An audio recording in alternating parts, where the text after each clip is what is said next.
Saludos, nosotros somos el grupo A y en esta presentación vamos a abordar los biomarcadores emergentes de lesión tubular aguda en el contexto de la enfermedad renal aguda y su relación con la enfermedad renal crónica.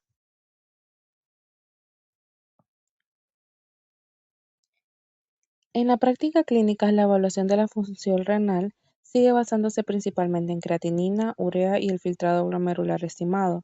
Sin embargo, estos marcadores tienen una limitación importante: no detectan daño estructural temprano.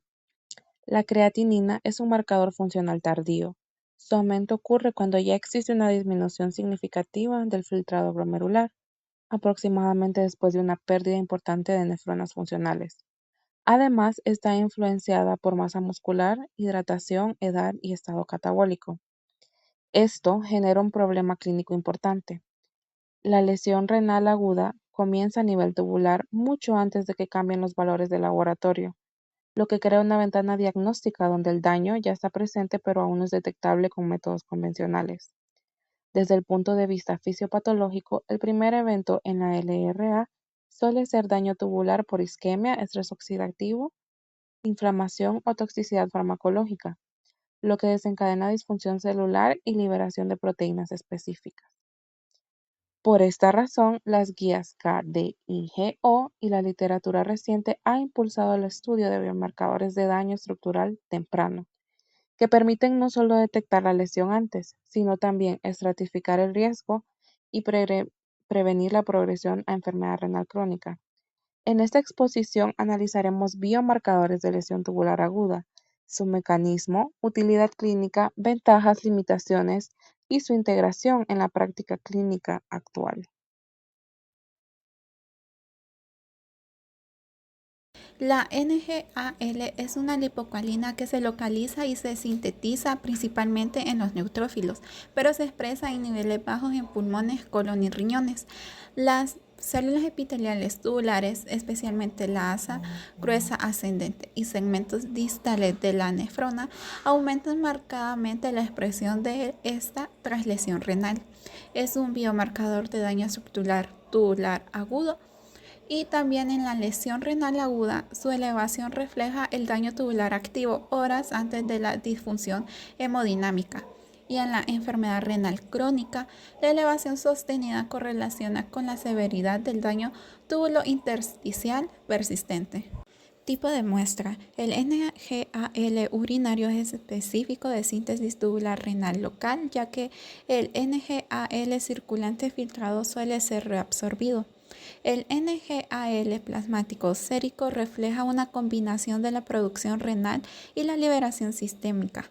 Los métodos habituales son los inmunoensayos automatizados cuantitativos como CLIA-ELISA. Principales aplicaciones clínicas. Identificación de daño renal agudo dentro de las 2 a 4 horas posteriores, adelantándose entre 24 y 72 horas a la elevación de la creatinina sérica. Fenotipicación de LRA subclínica y la predicción del riesgo de progresión de la enfermedad renal crónica y de la necesidad inminente de terapia de reemplazo renal. Ventajas clínicas. Se eleva significativamente antes de que se pierda el 50% de la función renal, que es una desventaja clásica de la creatinina. Independencia funcional.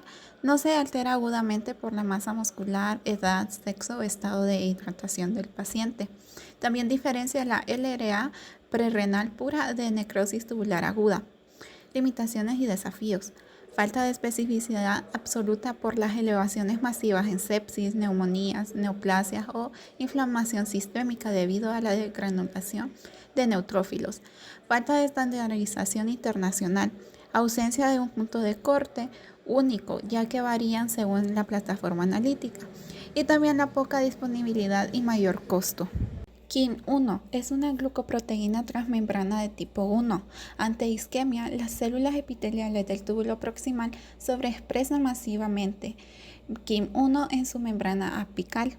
KIM-1 actúa como un receptor fagocítico funcional, transformando las células epiteliales en fagocitos facultativos para limpiar deterioros celulares y mitigar la obstrucción tubular. Su expresión crónica y persistente se ha relacionado con mecanismos inflamatorios y fibróticos. Tipo de muestra. La orina es la muestra estándar de elección para el daño tubular agudo, reflejando el desprendimiento directo del ectodominio hacia la orina. Los métodos son el inmunoensayo cuantitativos como ELISA y CLIA. Aplicaciones clínicas. Identifica el daño estructural tubular entre 6 y 24 horas, mucho antes de que se altere la tasa de filtración glomerular. Predice de forma independiente el declive de la función renal a largo plazo en nefropatía diabética y glomerulopatías, marcando la transición de daño agudo a remodelado fibrótico. Tiene asociación directa con la necesidad de terapia de reemplazo renal y mortalidad intrahospitalaria. También es biomarcador calificado por FDA y EMA para estudios de seguridad renal en el desarrollo de medicamentos. Ventajas. Es un marcador de daño estructural específico del túbulo proximal, a diferencia de la creatinina, que es un marcador funcional tardío, ya que requiere el mayor de 50% de pérdida de función.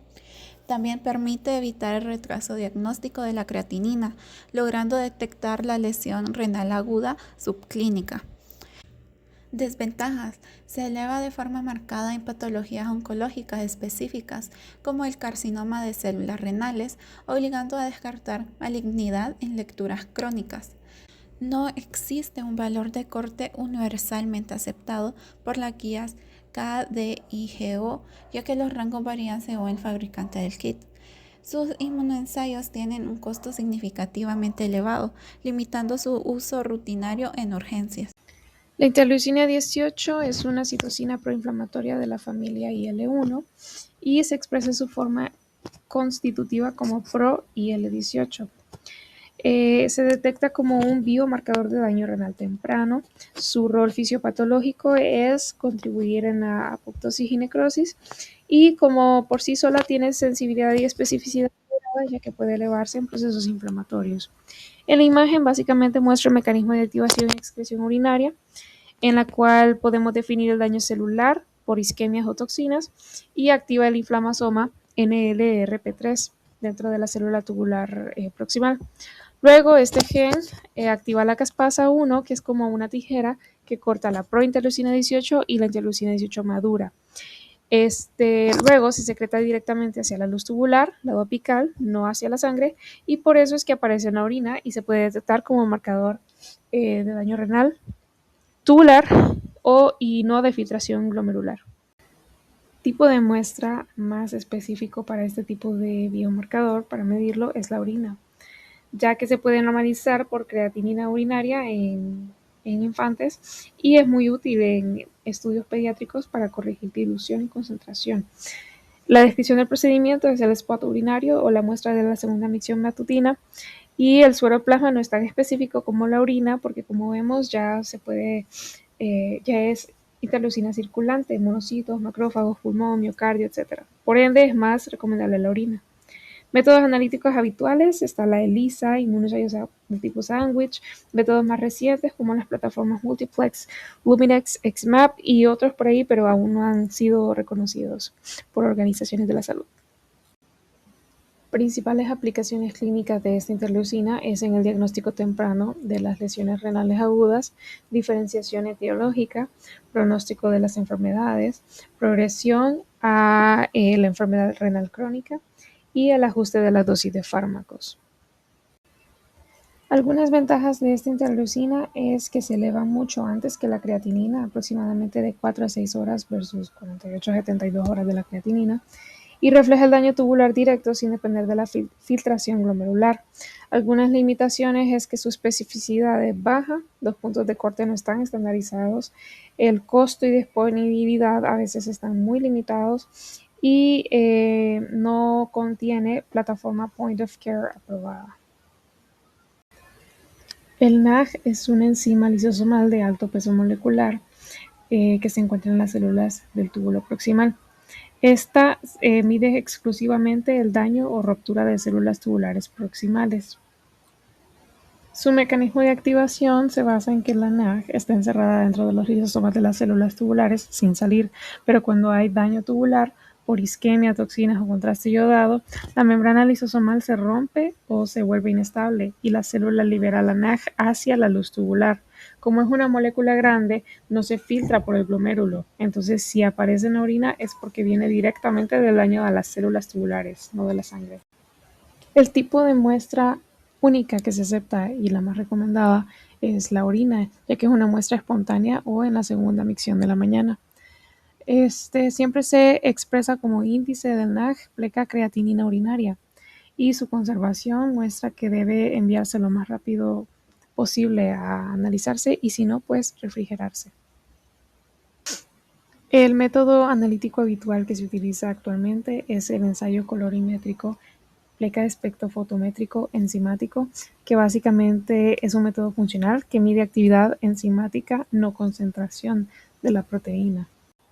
Las principales aplicaciones clínicas son el diagnóstico temprano de las lesiones renales agudas, seguimiento de nefrotoxicidad por fármacos, progresión de nefropatía diabética, pronóstico de las enfermedades renales y dirección de daño subclínico.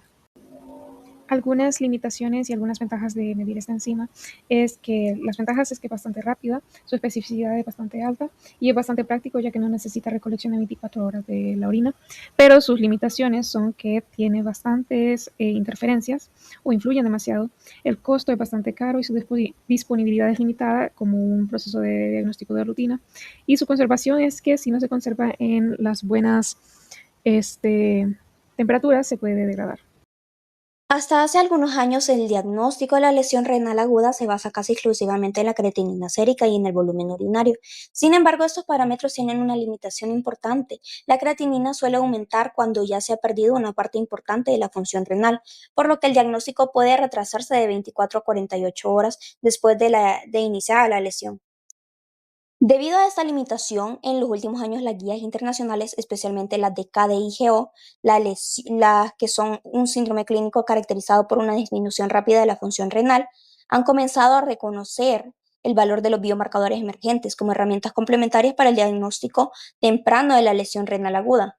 Biomarcadores como la NGAL, que es la lipocaína asociada a la gelatinasa de los neutrófilos, la KIM1, que es la molécula de lesión renal, la interleucina 18, la NAG, que es N-acetilbeta de glucosamidasa, permiten detectar el daño tubular incluso antes de que exista un aumento en la creatinina. Eso significa que el médico puede identificar pacientes de alto riesgo, iniciar medidas de protección renal de forma más temprana y disminuir la progresión hacia una insuficiencia renal más grave. Es importante aclarar que estos biomarcadores no constituyen a la creatinina, más bien la complementan proporcionando información adicional sobre la presencia del daño estructural sobre el riñón. Uno de los biomarcadores que ha logrado una mayor incorporación en la práctica clínica es la cistaína C. A diferencia de la creatinina, la cistaína C prácticamente no depende de la masa muscular, el sexo, la edad o el estado nutricional del paciente. Esto lo convierte en un marcador confiable para estimar la tasa de filtración glomerular, especialmente en las personas con poca masa muscular, adultos mayores, pacientes hospitalizados o pacientes críticos. Actualmente las guías de KDIGO recomiendan utilizar la cisteína C cuando se necesita una estimación más precisa de la función renal o cuando existen dudas sobre la validez de la creatinina sérica. Incluso las ecuaciones que combinan creatinina y cisteína C ofrecen una estimación de la TFG más exacta que cualquiera de los dos marcadores por separado. Gracias a esto es posible detectar una disminución de la función renal en etapas más tempranas, ajustar correctamente la dosis del medicamento y confirmar el diagnóstico de la enfermedad renal con mayor precisión. Estos biomarcadores son especialmente útiles en pacientes con alto riesgo de desarrollar lesión renal aguda. En primer ejemplo es la nefrotoxicidad por aminoglucósidos, como la gentamicina o la amikacina, que estos antibióticos pueden producir lesión tubular antes de que aumente la creatinina. En este caso, biomarcadores como la NAGL, los KIM1 y la NAG permiten detectar el daño de forma precoz, suspender medicamentos antes de que la lesión progrese.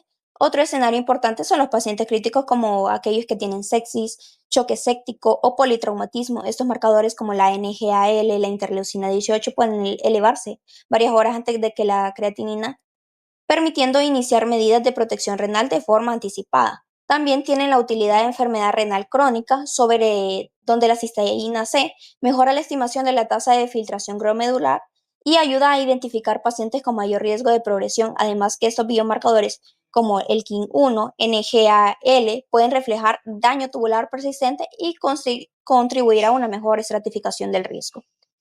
El uso de estos biomarcadores emergentes permite el diagnóstico más temprano y evaluar de forma más precisa el riesgo y un tratamiento más oportuno, contribuyendo a mejorar el pronóstico y la supervivencia de los pacientes con enfermedad renal.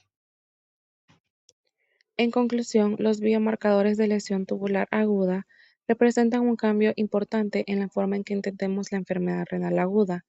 Mientras los marcadores tradicionales, como la creatinina, solo reflejan pérdida de función renal, estos biomarcadores permiten identificar daño estructural temprano a nivel tubular, lo que amplía la ventana diagnóstica. Esto tiene un impacto directo en la práctica clínica, especialmente en pacientes críticos, donde detectar la lesión de forma temprana puede cambiar la evolución del paciente. Sin embargo, a pesar de su gran potencial, todavía existen limitaciones importantes, como el costo, la falta de estandarización y la disponibilidad limitada en laboratorios clínicos. Por tanto, en la actualidad no reemplazan a la creatinina, sino que funcionan como herramientas complementarias que mejoran la estratificación del riesgo y la toma de decisiones. Su integración progresiva, como proponen las guías KDIGO, apunta hacia un modelo de diagnóstico renal más temprano, más preciso y basado no solo en función, sino también en daño estructural.